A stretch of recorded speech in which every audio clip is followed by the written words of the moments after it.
Futur infirmier, future infirmière, on se retrouve pour un sujet pas très réjouissant mais non moins assez important. Comment réagir en cas de problème sur son lieu de stage? On va parler des différentes situations mais surtout des étapes à suivre pour se sortir de là. C'est parti, let's go!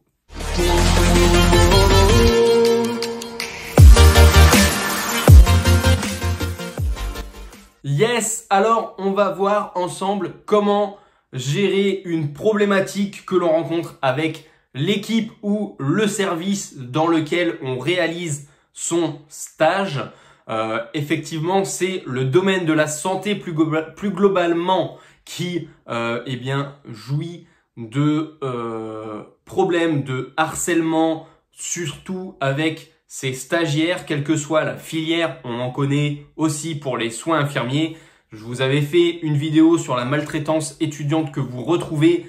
Bon, l'idée, c'est pas de réappuyer sur ça, c'est pas non plus d'en faire une généralité ni de reparler de harcèlement, mais de voir comment vous pouvez réagir pour ceux qui sont dans ces situations.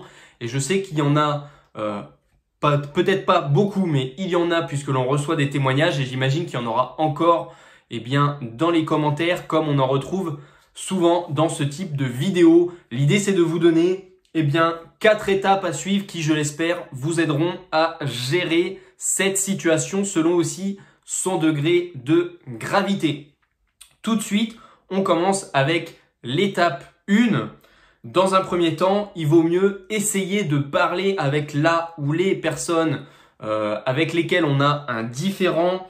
L'idée, c'est quoi? C'est de comprendre quel est vraiment le problème que la personne a envers vous, qu'est-ce qu'elle pense de vous, crever l'abcès, vraiment aussi que l'un et l'autre soient à l'écoute. Pour vous, d'un point de vue étudiant, ça va vraiment montrer une maturité et le fait que vous êtes déjà dans un premier temps dans un but de résolution d'un conflit. Donc, comment on résout un conflit? On essaye de comprendre le problème de fond qui, dans pas mal de cas, n'est pas fondé ou alors est fondé sur de mauvaises croyances. Donc vraiment, la première chose à faire avant quoi que ce soit, c'est d'essayer de comprendre quel est le problème et d'en parler avec la personne pour essayer de régler le problème, entre guillemets, ce que l'on appelle à l'amiable. La deuxième étape pour toi qui est étudiant, ça va être de prévenir la personne adéquate. Alors, si 3 cas j'ai mis, si tu as un problème avec un infirmier ou un professionnel de santé, tu dois prévenir ton tuteur de stage et en parallèle le référent pédagogique ou la direction de l'IFSI. Deuxième cas, tu as un problème avec ton tuteur de stage. Là, tu vas en parler à ton maître de stage et prévenir le référent de l'IFSI, le référent pédagogique ou la direction de l'IFSI. Maintenant, si tu as un problème avec le maître de stage, tu vas en parler au tuteur de stage et en parallèle, encore une fois, l'équipe pédagogique ou à l'IFSI. On peut généralement, suite à cela, proposer un rendez-vous avec l'ensemble des personnes. Donc là, les personnes, soit vous leur en parlez comme ça de vive voix ou alors à l'écrit, mais vous pouvez leur proposer également un rendez-vous en leur disant que vous avez quelque chose à leur dire et que vous avez un problème dans votre stage. On en arrive à la troisième étape qui va être un rendez-vous commun organisé. Donc après en avoir parlé aux premières personnes entre guillemets intéressées, vous allez leur proposer simplement d'organiser un rendez-vous avec la personne avec qui il y a une problématique ou avec laquelle il s'est passé quelque chose, dans l'objectif d'évoquer ensemble ce qui se passe, le problème, le pourquoi, le comment, et aussi de trouver une solution. Ça va être quand même le but de cette réunion.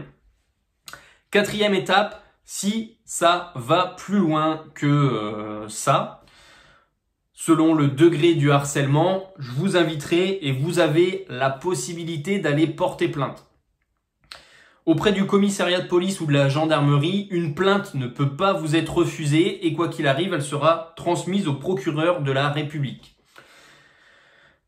Est reconnu comme type de harcèlement, je vous renvoie encore une fois vers la vidéo, qu'est-ce que le harcèlement, qu'est-ce que la maltraitance étudiante même, mais le type de harcèlement, il peut être à la fois moral et physique et de tout niveau, des moqueries, des insultes, de la discrimination. Ça peut être réprimé dans toutes les situations et toutes les preuves qui peuvent être recueillies par la victime. Toutes ces preuves recueillies peuvent être admises dans un système de justice, c'est-à-dire les témoignages des voisins, les copies de courrier, des enregistrements. 3 petits points. Si vous êtes perdu maintenant dans toutes ces démarches ou alors que vous avez vraiment besoin d'aide et d'être accompagné, notez que je pense que la FNESI, la Fédération nationale des étudiants en soins infirmiers, peut vous aider et vous accompagner ou tout du moins vous renvoyer vers les personnes adéquates. Deuxième chose à vous dire, c'est que vous pouvez et vous ne devez pas hésiter à demander lors des différents entretiens l'accompagnement d'un représentant de votre promotion. Donc les personnes qui sont dédiées à ça, n'hésitez pas à les appeler, d'une part à leur en parler, ils seront normalement de bons conseils et en plus à vous accompagner pour à la fois faire temporisateur mais aussi témoin et vous soutenir.